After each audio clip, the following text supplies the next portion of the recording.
Welcome to the Long Run with Joel and Christy. I'm Christy, and today we are going to be sharing with you 3 different make-it-yourself-made recipes. We will be starting with homemade flour tortilla chips, followed by canned cream of chicken soup, and then we will be ending with a yellow cake mix. Let's get started. So we are making homemade tortilla chips. We're going to have quesadillas tonight and these tortilla chips. So here's the thing. First of all, you can make homemade tortillas at home. We did not do that because we just wanted to do this one part of the recipe.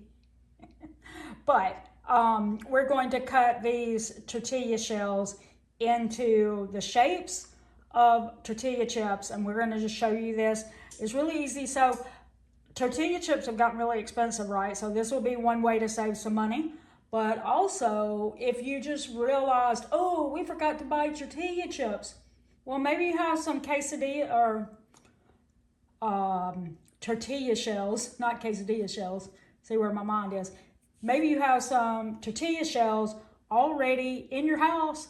So just take them out, make this, and you don't have to go to the store and get some. So here we go. Right here in this bowl is avocado oil and salt, and I also put some garlic powder in there. They didn't say to do garlic powder. I just like garlic powder. They also didn't say necessarily to use avocado oil. You can use whatever oil makes you happy. That's just the one that we have that makes us happy. It does say you can use lime juice, but we didn't have any limes. And again, we're basically making this as simple for us without having to go to the store. So no lime juice, just the salt, garlic powder, and avocado oil. And so yeah, you want to brush it on both sides, and then you just use a pizza cutter or a knife to make like 6 pie slices. Make sure you get it on both sides. And then 1, 2, and 3. Then you put them on your pan. We've got 12 of these set now. We're going to finish doing all 12, and then we will put them in the oven for 12 to 14 minutes. Yeah, I think so. 12 to 14 minutes, and we will show you the finished product when we're done with it. Okay, so they are out of the oven now. You want to taste one, Joel? Tell us what you think. Nice crunch. Good. Crunch, yay. Really good. All right, so I'm proud of us. I will say that this is the next day. We'll be honest. This is the next day because when we did it the first day, they over browned in just 12 minutes, which the recipe had 12 to 15 minutes written on it. So we decided to try again tonight, and we did it for 10 minutes. 10 minutes. 10 minutes, and then we let it set. Yeah. They're still going to be a little chewy when you take them out. First take them out. We'll let them sit and get cool, and then they'll firm up. Yeah, and get crunchy, like what you want. And that is the homemade corn tortilla chips. Time for our next recipe. And that's one we have actually shown 2 different times on the channel, but it was always in a shorts format. And so I really feel like maybe some people don't realize just how easy it is to make cream of chicken soup instead of buying the can. They're just like, oh, I don't have time for that. Okay, so I'm going to show you in real time how long it actually takes me. So no skipping ahead, no time-lapsing the video so that the cooking time is like less than a minute. I'm going to show you start to finish. And also while we're waiting, because it'll take about 3 minutes for it to cook after I put all the ingredients in. After that, while we're waiting for it to cook, I'm going to just talk to you a minute about what cream of chicken soup is, because I feel like not everyone knows what this is. So let's get started. We've got butter. Okay, and I'm going to turn the eye on so that it'll start melting my butter. That's about a medium heat. Also, oh, I meant to show you this. I'm going to show you exactly what time it is when I started this. 4. It's 4 o'clock. Okay? All right. All right, so while I'm getting that ready, I'm also going to prepare one of my other ingredients. Normally, before I start making this, I already have all my stuff measured out, but I didn't want to cheat in any way or make you feel like I had everything ready and it would actually take you longer than that. So what I have here is I make it with almond milk, but you can make it with regular cow's milk or whatever you might want. And I just need a half a cup. And so I've got my half a cup prepared. Normally I'd be making that in like a liquid glass measuring cup, but I just used it for a different recipe and it's dirty. So we're going to use the other cup.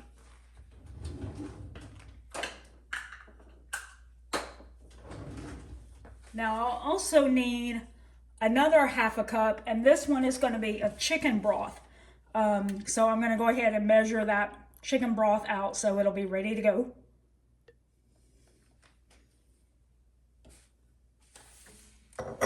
All right, so just let that go for a minute while we wait for the butter to finish melting. Now, one thing that I think some people are confused about is I had someone in the comments on one of the shorts say that this is a roux, not soup.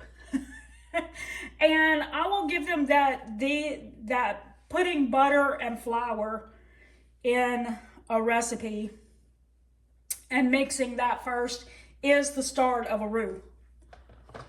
But to me, it really doesn't matter if you want to call this a roux or a soup or whatever. It's an alternative to a can of cream of chicken soup.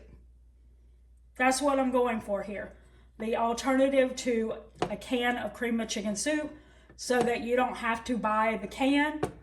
Again, the point of these recipes that we're showing you in this video is to tell you that, first of all, you can make something healthier at home if you choose to make it for yourself. Second, it's more cost effective because you generally might have these ingredients already in your pantry. As you can see with this, most people have some kind of milk. Most people have some kind of butter. They usually have flour. You know, so you might already have all these ingredients. So why go to the store? Why say, oh, I forgot to buy a can of cream of chicken soup. No worries. You don't have to. Also, and like I said, it's also a great way to control the ingredients in your food. Now,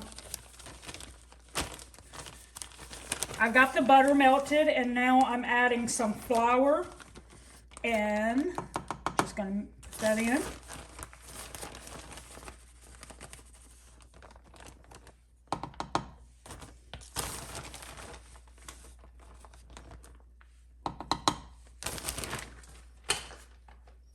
And we're just going to take a whisk and whisk it.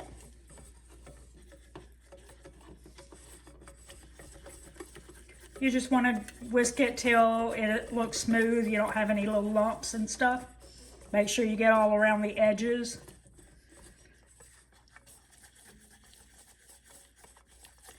Anyway, if you aren't in the South, you might not be as familiar, or like if you're not from the culture where you might make creamy soups or casseroles, you may not be familiar with using a can of cream of chicken soup, but it's basically a condensed form of soup. It is not meant to be eaten straight out of the can like a can of soup. You could add some water or something and thin it out to make it like a soup. Okay, so now we're adding our milk and our chicken broth. And then we're going to also put a little black pepper.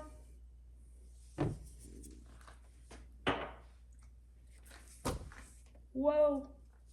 Whoopsie. Sorry about shaking it.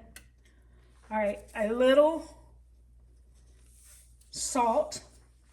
You can tell when Joel's not here to hold the camera because I just bumped the ring light with my foot. Sorry about that. Okay, and we have the salt and the black pepper, and now we're putting garlic powder in. And again, we're going to stir it.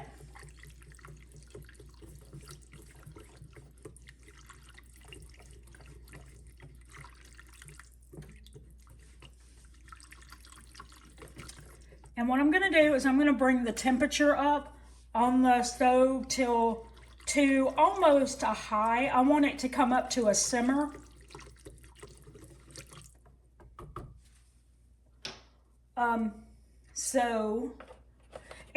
So again, this recipe is typically used in soups, casseroles, things like that. It's like an addition to a different dish that you want to use it to make everything taste creamy. And so you're not typically just eating it straight for soup. So that was one thing, was some people wanted to know why I didn't put chicken in my soup. And it was like, because I'm not making that kind of soup.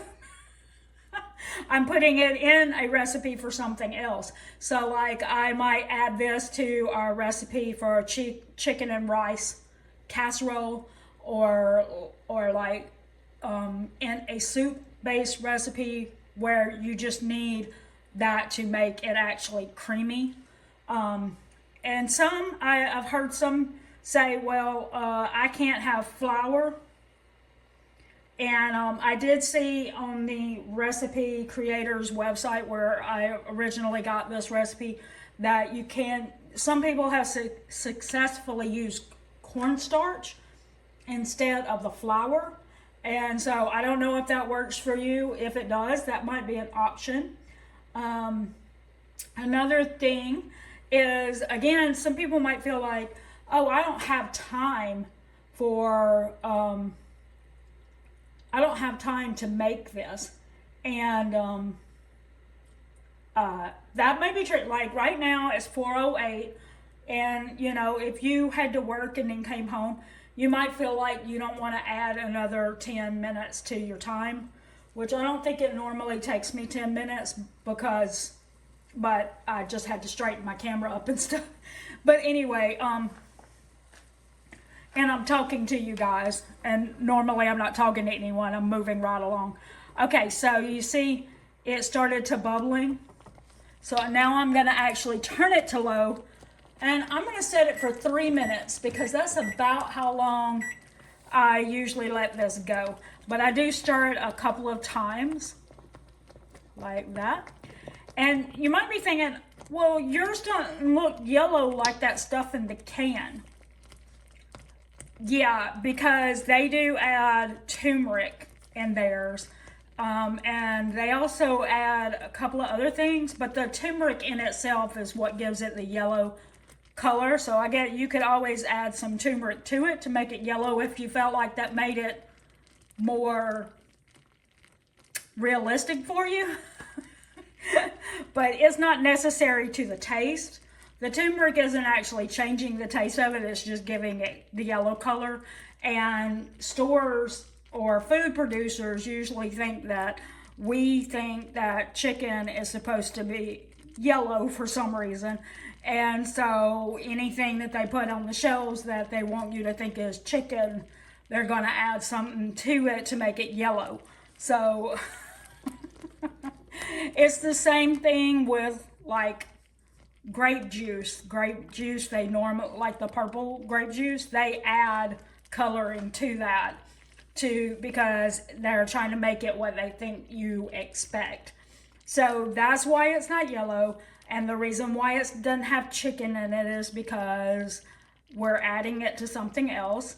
Oh, and the other thing that I was going to say a minute ago was you don't have to make this on the day that you're going to serve it. And that's exactly what I'm doing today. As soon as this cools down, I'm going to put it in a jar and I'm gonna stick it in the refrigerator. And so the day that we make chicken and rice, which I have on the meal plan, I got to it yet, I'm gonna just take it out of the refrigerator and use it just like you would the canned version. And it's I think it can be in the refrigerator for up to a week.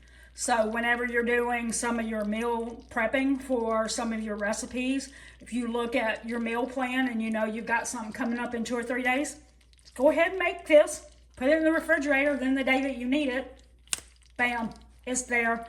And like I said, if I wasn't recording this, I would have been doing other things while I waited for this. I probably, other than stirring it a couple of times, I probably would have been over there washing dishes and putting up some of the milk and the broth and stuff that I got out. I would have been making myself useful so that for the next thing that I made or whatever, I would go ahead and be preparing and to move on to the next thing or to clean up so that I don't have that in the way or something like that. So, and there's our 3 minutes.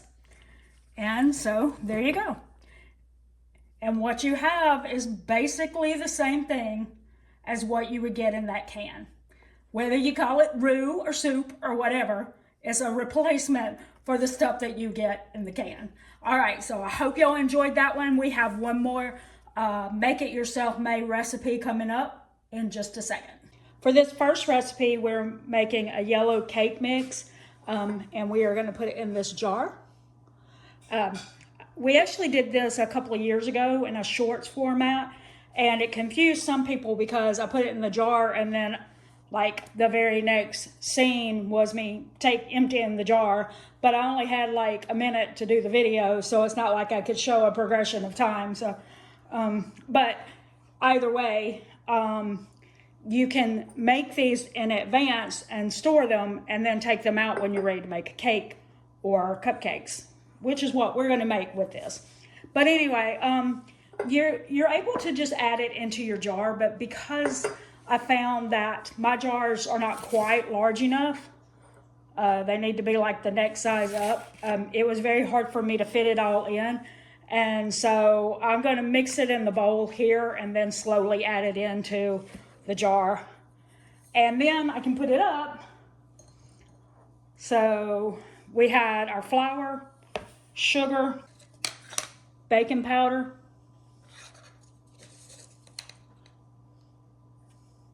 and salt.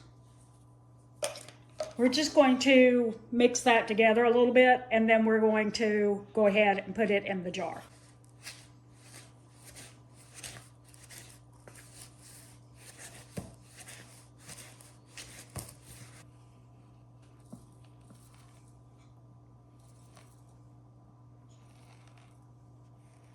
Here we go, we have our jar all full, and we're just going to pretend that some time has passed. It hasn't, because I just wanted the picture for the thumbnail.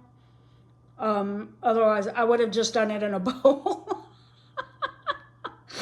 But now we're going to pretend like time has passed and now I'm ready to make some cupcakes.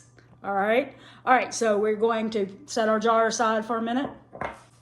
We're going to take a stick of butter and put that in our bowl. The next step is to mix this butter with a stand mixer or a hand mixer if you don't have a stand mixer, and I don't, so I'm going to plug that up and mix it up. I'm going to beat it for about 1 to 2 minutes. All right, so we creamed the butter. Now we're going to add our yellow cake mix into the bowl. Since I had to use a funnel to get my cake mix into my jar, since I had such a small jar, I feel like I mixed it up pretty well in the funnel. But if you aren't sure if you mixed it well because you used that, what I would recommend is sifting the flour mixture into the bowl first so that you can make sure that it's well blended, although like the baking powder and salt and stuff, you want that well blended into it. But I am also going to use the hand mixer, so that'll mix it a little more. All right, so I'm going to do that for about 30 seconds and I'll be right back. Okay, so I've mixed that together, and you may be thinking, oh, is that done right? Well, you know, it's supposed to be like a yellow cake mix. And the butter is what's going to give it the yellow part. So it's still supposed to look like a cake mix at this point. Okay, so I just took it and mixed it up just a little bit more because under the camera lights I could see that it wasn't quite as mixed as I wanted it to be. But there we are. Now we're going to add a few more ingredients. We've got milk, oil, vanilla extract, and 3 eggs. And we are going to mix that for about 1 minute until it should look like a normal cake batter when we have it all mixed together. Okay, so we have it mixed up. It seems a little runnier. Sorry, I couldn't figure out a better way to say that. Than it should be. Not sure why, but we're gonna go with it and see if that works. Joel's request for this recipe was for me to make cupcakes, so I'm gonna do that. Y'all know this part. I'm not going to show it to you. I'm just going to show you the finished product after it's done and show you, maybe you'll get to see if Joel likes it. All right, Joel's home. It's time for him to try a cupcake. There it is. Let's cut this dude open. I wouldn't normally do this. I normally just dive just cut into it, but I want a cross section. Cross section. There you go. So y'all can see. There you go. Ain't not bad for homemade cake mix. That's right. Yep. All right.